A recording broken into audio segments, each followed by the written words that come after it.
By the time the sun rose over Iron Pit on the morning of August 14th, 1934, 17 men lay dead across 3 separate locations within a 2-mile radius of the mining camp. No arrests were ever made. No trials were ever held. The official report filed by the county sheriff 3 weeks later contained 4 pages of vague observations and concluded with a single recommendation.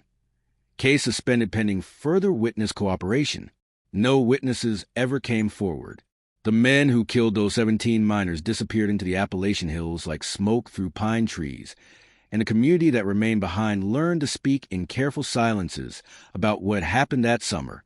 This was not a story that made national headlines. Iron Pit was too small, too remote, too economically irrelevant to warrant attention from newspapers in Charleston or Richmond. The mine itself was a marginal operation, extracting low-grade iron ore from the exhausted veins of a mountain that had been yielding less and less with each passing year.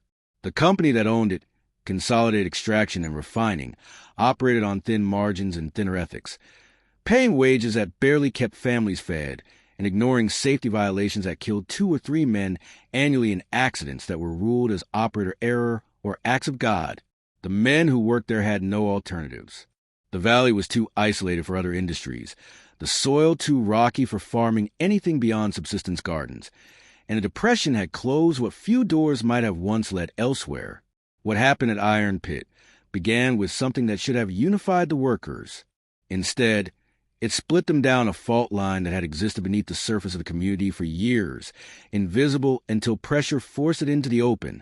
The mine employed roughly 200 men in the summer of 1934, divided almost evenly between 2 distinct groups.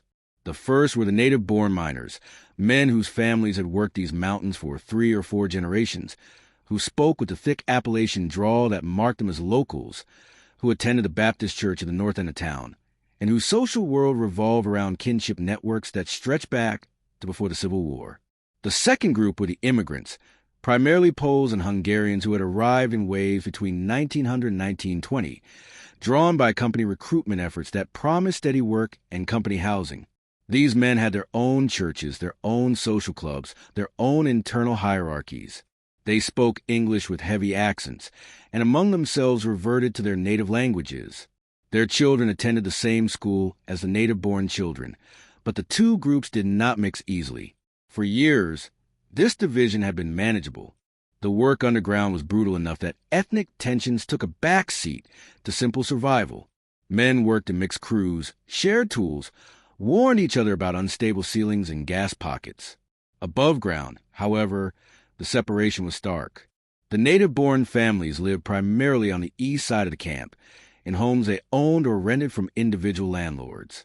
The immigrant families occupied the company housing on the west side, uniform rows of cheaply constructed clapboard structures that the company rented at rates that consumed 1/3 of a miner's wages.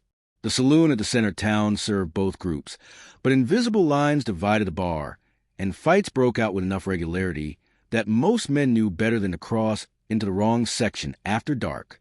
The Union came to Iron Pit in the spring of 1934, carried by organizers who had been working their way through the coal and iron operations of southern Appalachia with mixed success. The message was straightforward. Collective bargaining could force the company to raise wages, improve safety conditions, and recognize the workers as something other than disposable components of the extraction process. The organizers were professionals, men who had seen strikes succeed and fail, who understood the psychology of labor conflict and the importance of unity. They held meetings in a rented hall, distributed pamphlets printed on cheap paper, and made the same speech in slightly different variations. The company profits while you die. The only leverage you have is the willingness to stop working. Solidarity is the only weapon that cannot be taken from you. The message found receptive audiences on both sides of the ethnic divide, but for different reasons. The native-born miners had watched their fathers and grandfathers break their bodies in these mines for wages that never seemed to rise no matter how many tons of ore were extracted. They resented the company with a deep, generational bitterness that was part of their cultural inheritance. The immigrant miners, meanwhile, had come to America with dreams of prosperity and had found instead a different kind of poverty, one where their foreignness marked them as second class even among the working poor. They saw the Union as a path toward respectability, toward being recognized as legitimate workers rather than cheap labor imported to undercut native wages. By June, roughly 60% of the mine's workforce had signed union cards. This was not enough to force recognition under the laws of the time, but it was enough to give the organizers confidence that a strike could be effective if properly coordinated. The plan was straightforward. Present the company with a list of demands, give them 2 weeks to respond, and if the response was inadequate, walk out on the 1st of August. The demands were modest by the standard of organized labor: a 10% wage increase, installation of better ventilation systems in the deeper shafts, company-funded medical care for workplace injuries, and recognition of the union as a collective bargaining representative of the workers. The organizers believed these demands were achievable, that the company would calculate the cost of a prolonged strike, and decide that concession was cheaper than conflict. They were wrong, but not for the reasons they expected. Consolidated Extraction and Refining had no intention of negotiating with the union, but the company's strategy was not to break the strike through force or replacement workers. Instead, the company did something more insidious. It identified the fault lines within the workforce and applied pressure precisely where it would cause the most damage. The mine superintendent, a man named Harold Vickers who had managed labor for the company for 15 years, understood that unity was fragile and that the ethnic division within the camp could be weaponized if handled correctly. Vickers began by circulating a rumor, carefully planted among the native-born miners, that the union organizers were primarily interested in protecting the immigrant workers, that the demands being made would disproportionately benefit those who live in company housing, and that any wage increases would be offset by higher rents charged to native-born miners who rented from private landlords. This was a lie, but it was a lie that fit comfortably into existing prejudices. The rumor gained traction slowly, passed from man-to-man in quiet conversations at the end of shifts, repeated in homes where wives worried about money, and husbands looked for someone to blame for their economic precarity. At the same time, Vickers approached a small group of immigrant workers, men who were respected within their community, but who were also pragmatic and risk-averse. He told them that the company was willing to negotiate improved conditions, but only if a union effort was abandoned. He hinted that the native-born miners were looking for an excuse to force the immigrants out, that the union was a convenient tool for disguising ethnic hostility as class solidarity. He suggested that if the immigrants refused to participate in the strike, the company would reward their loyalty with preferential treatment, better shifts, protections against layoffs. This, too, was a lie, but it was a lie that played on legitimate fears. The union organizers sensed that something was wrong when attendance at meetings began to decline in mid-July. Men who had been vocal supporters stopped showing up, or attended but remained silent when asked to commit to the strike. When the organizers pressed for explanations, they received evasive answers, vague references to family concerns, or uncertainty about timing. The unity that had seemed so solid in June was crumbling by late July, and the organizers could not determine why. The betrayal, when it came, was not dramatic. On the morning of July 28th, 3 days before the planned strike, a delegation of 12 immigrant miners approached the mine office and requested a meeting with Vickers. They explained that they would not be participating in the strike, that they had concerns about the union's leadership and objectives, that they believed negotiation was possible without work stoppage. Vickers accepted their statement with expressions of gratitude and immediately made arrangements to ensure that these 12 men and their allies would be able to enter the mine on August 1st regardless of picket lines. Word of the meeting reached the native-born union supporters within hours. The reaction was immediate and furious.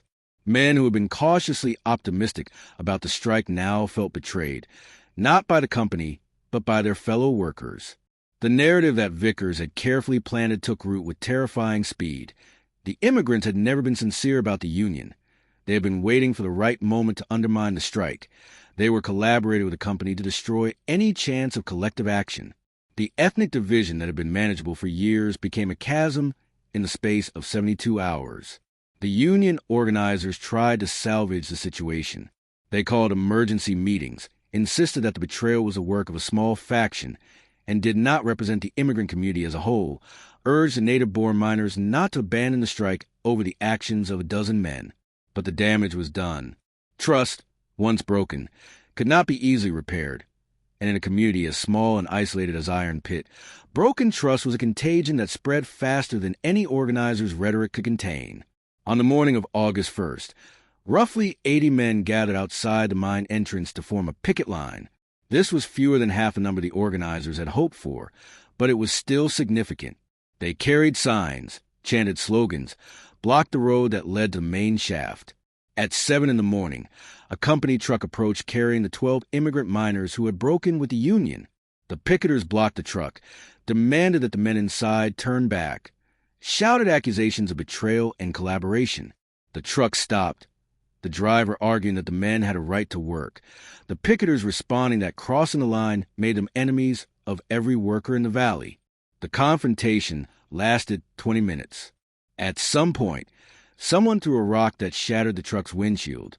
Someone else grabbed one of the immigrant miners as he attempted to walk through the line, shoving him backward into the arms of other picketers who pushed him to the ground. The situation was on the edge of violence when the county sheriff arrived with 3 deputies, all of them armed.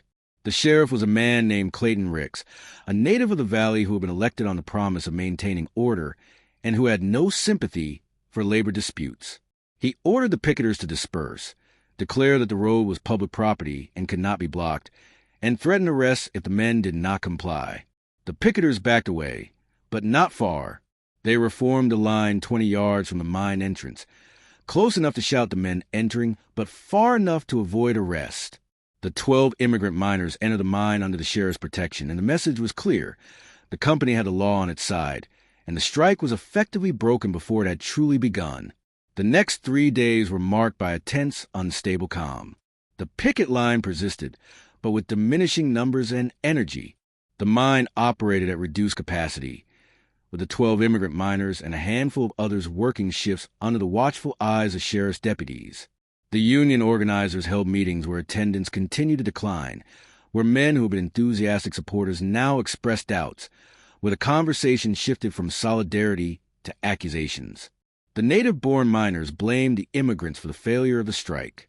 The immigrants who had remained loyal to the union felt abandoned by both sides, caught between their ethnic community and their class interests. Violence, when it came, did not announce itself with speeches or manifestos. It began with individual decisions made by men who felt humiliated, betrayed, economically desperate, and angry at the erosion of their leverage.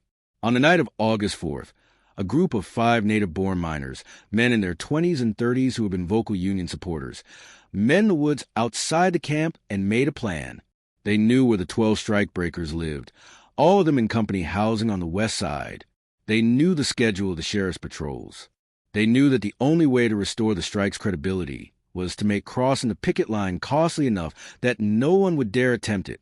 At 2 a.m. on August 5th, the group approached the home of one of the strikebreakers, a Hungarian immigrant named Joseph Kovacs, who lived with his wife and 3 children. They broke down the front door, dragged Kovacs from his bed, and beat him in the front yard while his family screamed from the windows. They did not kill him, but they broke his ribs, shattered his jaw, and left him unconscious in the dirt with a message written on a piece of cardboard and left on his chest. This is what traitors get. The attack should have ended there. If it had, the story might have unfolded differently. But violence, once initiated, follows its own logic, and in a community already fractured by mistrust and economic desperation, restraint was a luxury no one could afford.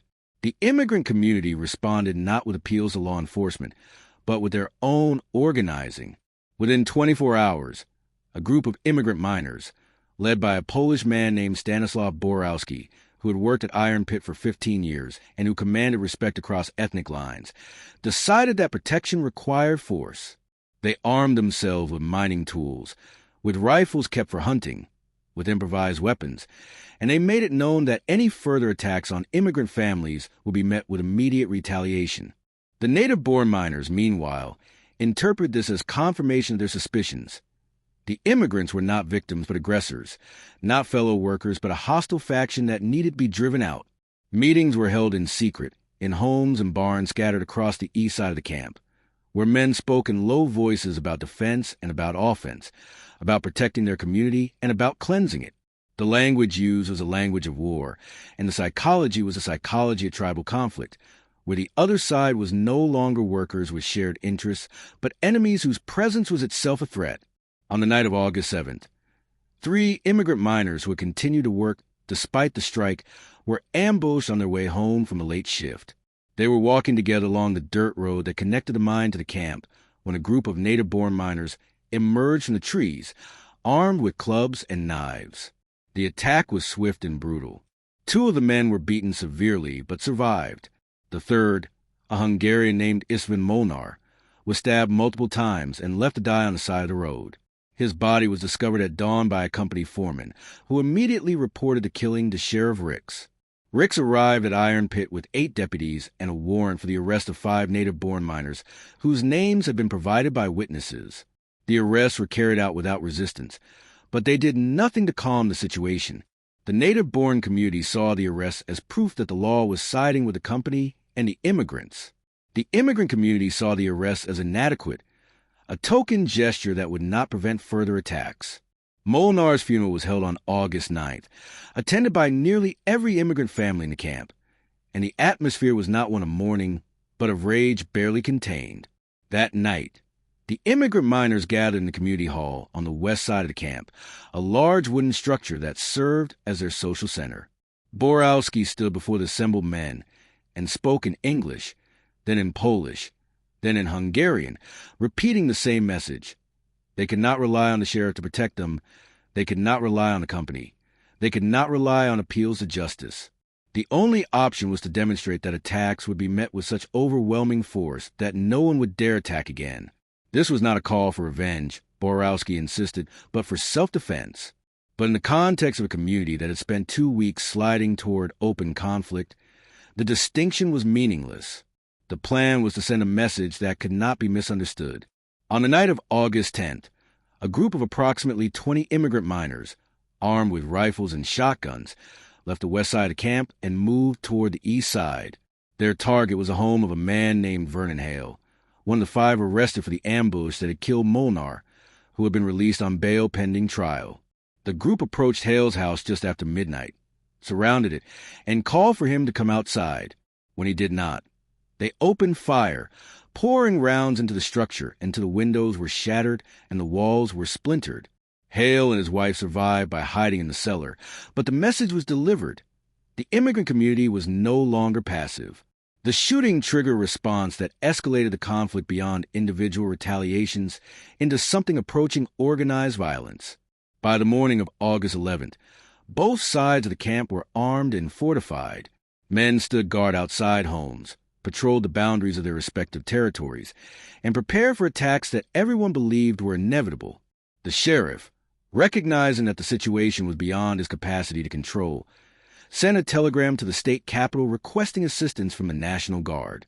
The response was that no troops could be deployed without a formal request from the governor, and that such a request required evidence of large-scale unrest.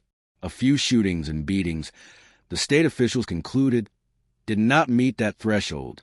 The absence of outside intervention left the community to resolve the conflict on its own terms, and in a place like Iron Pit, where law had always been more suggestion than enforcement, those terms were dictated by whoever could mobilize the most force. On the night of August 12th, a group of native-born miners, numbering between 30 and 40 men, gathered in a barn on the outskirts of camp. They were led by a man named Garrett Moss, a Union supporter who had been radicalized by the strike's failure and who now spoke openly about the need to drive the immigrants out of the valley entirely. The plan was to attack the immigrant community in force, to burn the company housing, to kill anyone who resisted, and to make it clear that Iron Pit was no longer a place where immigrants were welcome. The attack began just after 3 in the morning on August 13th. The native-born miners moved in coordinated groups, carrying torches and weapons, spreading out across the west side of the camp. They set fire to the first row of company houses, targeting structures they believed were empty or occupied by families who had already fled. But the immigrant community had anticipated the attack, and armed men were positioned throughout the area, waiting in the darkness. When the first torch was thrown, the first shots were fired, and what had been planned as a one-sided assault became a pitched battle. The fighting lasted nearly 4 hours, spreading across the west side of the camp in a chaotic, fragmented manner that made it impossible to track who was shooting at whom. Men fired from windows, from behind barricades of furniture and mining equipment, from the cover of trees at the edge of the camp. The native-born attackers tried to maintain cohesion, but the resistance was fierce and unexpected, and several men were killed in the first hour. Garrett Moss was shot in the chest while attempting to rally his men near the burning remains of Company House, and his death caused the attack to lose direction. Some groups pressed forward, others retreated, and the whole operation dissolved into scattered skirmishes that continued until dawn. When the sun rose on August 13th, the west side of the camp was a war zone. 7 company houses had been burned to ground, and at least 12 men lay dead in the streets and yards. The exact number would never be confirmed because bodies were removed by both sides before the sheriff arrived later that morning. The survivors on both sides retreated to their respective territories, and for the rest of the day, an eerie silence settled over Iron Pit, broken only by the occasional gunshot from nervous men firing at shadows. Sheriff Ricks arrived at mid-morning with a force of 20 deputies, but by then there was little to do except document the destruction. He walked through the burned-out houses, interviewed witnesses who refused to provide names or details, and compiled a list of dead and missing that was incomplete and contradictory.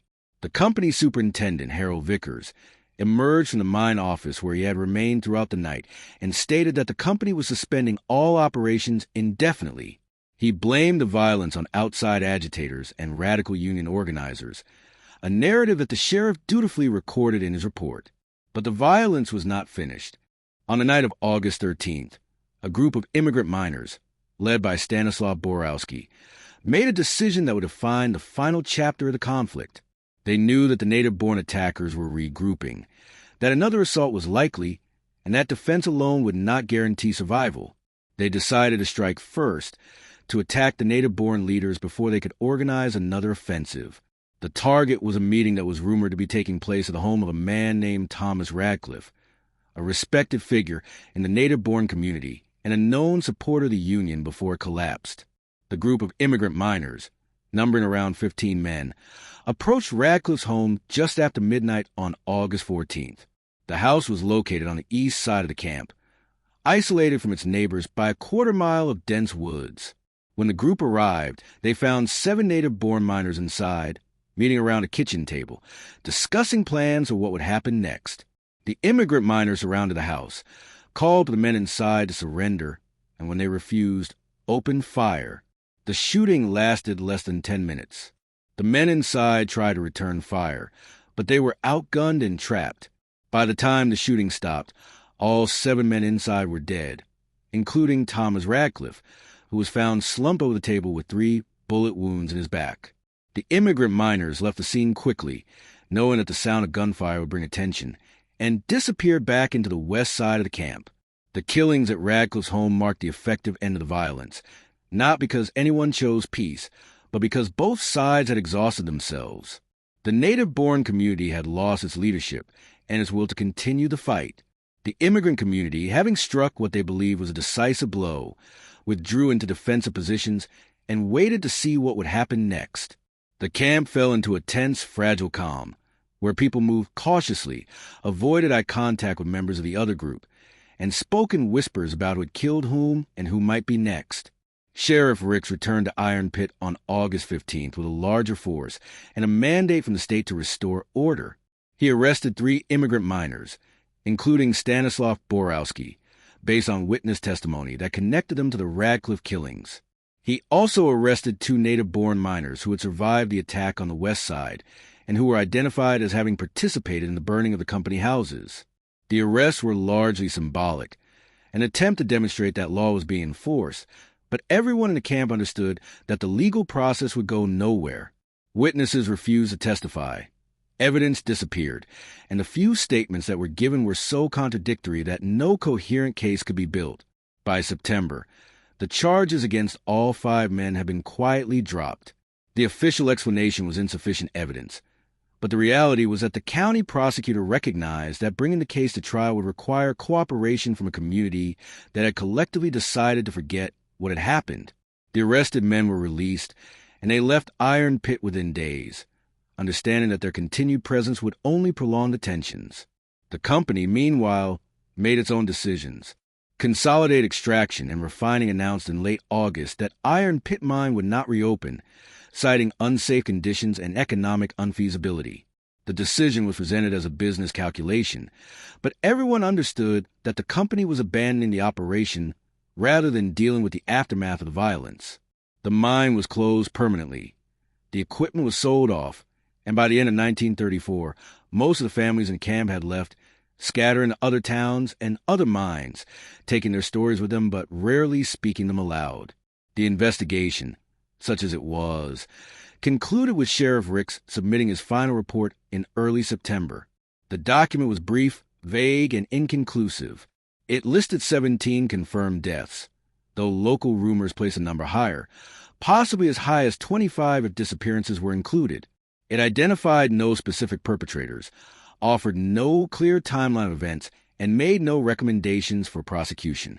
The final paragraph of the report stated that the violence had been a result of labor agitation and ethnic tensions, that both sides bore responsibility, and that further investigation was unlikely to produce useful results. The case was officially suspended, and no one ever reopened it. Iron Pit today is barely recognizable as a place where people once lived and worked. The mine entrance has been sealed with concrete. The company houses are collapsed into piles of rotting timber, and the few structures that remain are overrun with vegetation.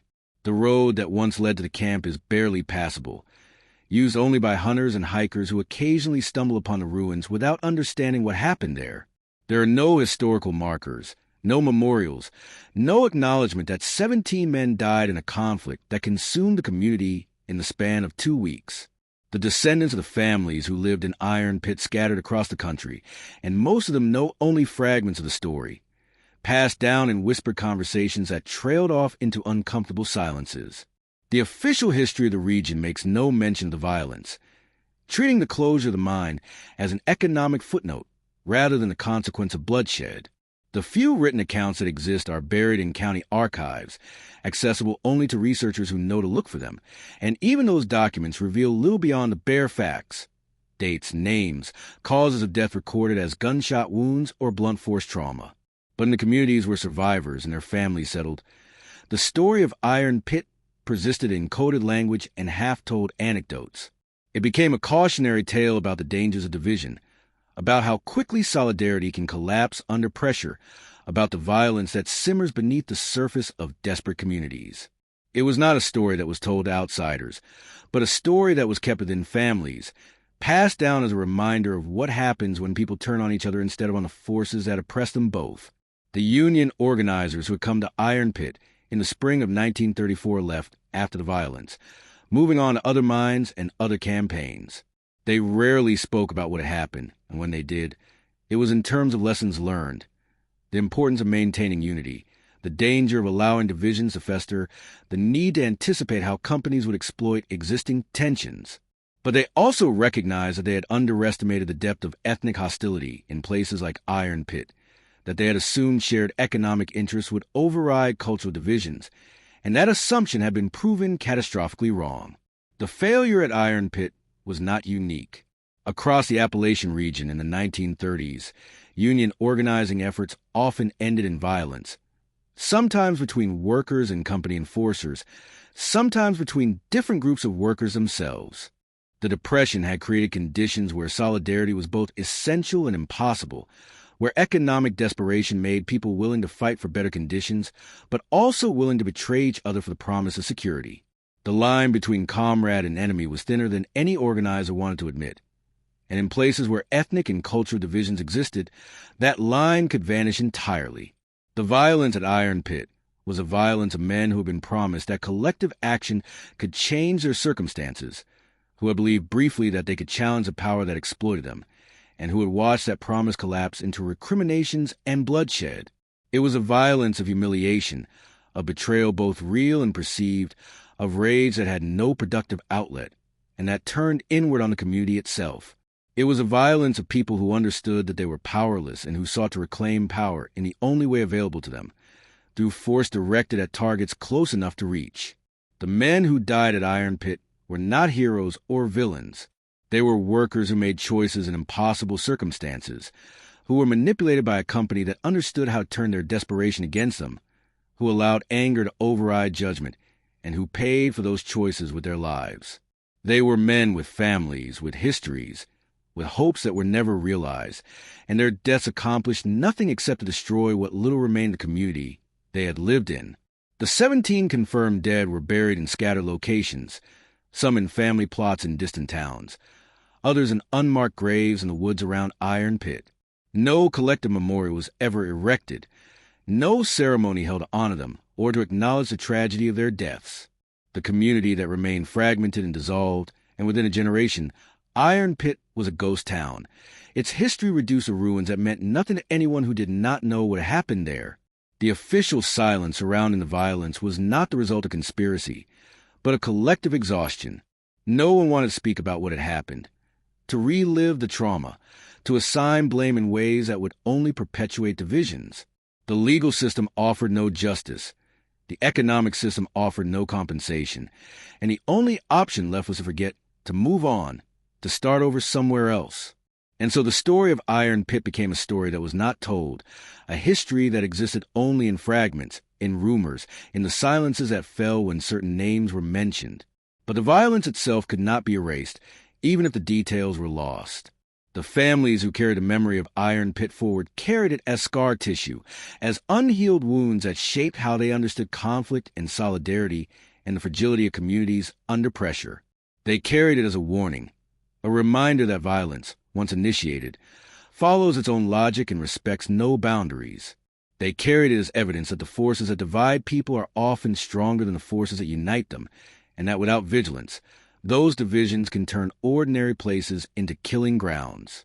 Iron Pit was not an anomaly. It was a pattern, repeated across the industrial communities of early 20th century America, where economic desperation, ethnic tensions, and corporate manipulation created conditions where violence was not just possible but probable. The specific details varied, but the underlying dynamics were consistent. Communities fractured by divisions they could not overcome, driven to violence by pressures they could not resist, and abandoned by institutions that had no interest in their survival. These were places where law arrived late if it arrived at all, where justice was a concept that applied to other people in other places, where the only certainty was that the powerful would survive and the powerless would destroy each other. The tragedy of Iron Pit was not that violence occurred, but that it was so predictable, so preventable, and so thoroughly ignored by everyone with the power to stop it. The company knew what it was doing when it planted rumors and exploited ethnic divisions. The sheriff knew that his small force could not maintain order, but requested no assistance until it was too late. The state government knew that labor conflicts in isolated mining camps often turned violent, but provided no resources to prevent escalation. Everyone with authority made choices that prioritized economic interests and political convenience over human lives, and when the violence finally erupted, they responded with expressions of regret and reports that documented destruction without assigning responsibility. The men who killed at Iron Pit were not monsters. They were ordinary people pushed beyond their capacity to endure, manipulated by forces they did not fully understand, and trapped in circumstances that offered no peaceful resolution. They made terrible choices, but those choices were shaped by a context in which all available options were terrible. To condemn them without acknowledging that context is to misunderstand what happened, to reduce a complex tragedy to a simple narrative of good and evil, to avoid the harder question of how communities can be structured in ways that prevent such violence from occurring. That question remains unanswered, not just for Iron Pit, but for all the places like it that exist on the margins of economic systems that value profit over people. The violence at Iron Pit ended not because anyone chose peace, but because both sides exhausted themselves, because the community dissolved, because there was nothing left to fight over. The lesson, if there is one, is not that violence is inevitable, but that communities under extreme pressure require support systems that were entirely absent at Iron Pit, functioning legal institutions, economic alternatives to exploitation, social structures that bridge divisions rather than deepen them. Without those supports, places like Iron Pit become pressure cookers where violence is not an aberration, but the logical outcome of intolerable conditions. The summer of 1934 in Iron Pit was a summer when ordinary people discovered how thin the veneer of civilization really is, how quickly trust can collapse, how easily anger can be redirected from those who deserve it to those who are simply within reach. It was a summer when the promise of solidarity gave way to the reality of fragmentation, when hope for change became resignation to destruction, when a community that had existed for decades was consumed by violence that no one intended, but that everyone participated in once it began. No one wanted Iron Pit. The company closed the mine and moved on. The workers lost their livelihoods and their community. The families lost husbands and fathers and sons. The law failed to provide justice. The union failed to provide protection. And the violence itself achieved nothing except to demonstrate that when people are desperate enough, divided enough, and abandoned enough, they will destroy each other with thoroughness that no outside enemy could match. The ruins of Iron Pit remain in the woods of Appalachia, slowly being reclaimed by nature, visited by no one who remembers what happened there. The story exists now only in fragments, in a few official documents that record deaths without explaining them, in family histories that hint at tragedy without describing it, in the landscape itself where foundations mark where homes once stood, and sealed mine entrances mark where men once descended into darkness. It is a story that was deliberately forgotten, not because it was unimportant, but because remembering it required acknowledging failures that no one wanted to claim. But forgetting does not erase. The violence that consumed Iron Pit in August of 1934 happened, and its consequences rippled outward through generations, shaping how families understood trust and betrayal, how communities approached conflict, how people thought about solidarity and the limits of collective action. The 17 confirmed dead were not abstract casualties of history, but specific human beings whose lives were cut short by choices made in anger and fear and desperation. Their names are recorded in documents that few people read. Their graves are scattered and unmarked. Their stories are lost except in the broadest outlines. What remains is the fact of the violence itself, irreducible and undeniable. 17 men died in a conflict that began with a labor dispute and escalated into ethnic warfare, in a place where law was absent and institutions failed, where a community turned on itself because the forces that should have protected it chose not to. That fact sits in the historical record as evidence of what happens when people are pushed beyond their limits, when divisions are weaponized, when violence becomes the only language anyone understands. Iron Pit is a name that means nothing to most people, a place that does not appear on maps, a history that is not taught in schools. But for those who know the story, it stands as a reminder that violence is never as far away as we like to believe, that communities can collapse faster than they can be built, that the line between neighbor and enemy is drawn not by inherent differences, but by circumstances that make those differences seem insurmountable. It stands as evidence that the past is not past, that the patterns that led to violence in 1934 are still present in communities today, that the work of preventing such tragedies is ongoing and incomplete. The silence that surrounds Iron Pit is not the silence of resolution, but the silence of exhaustion,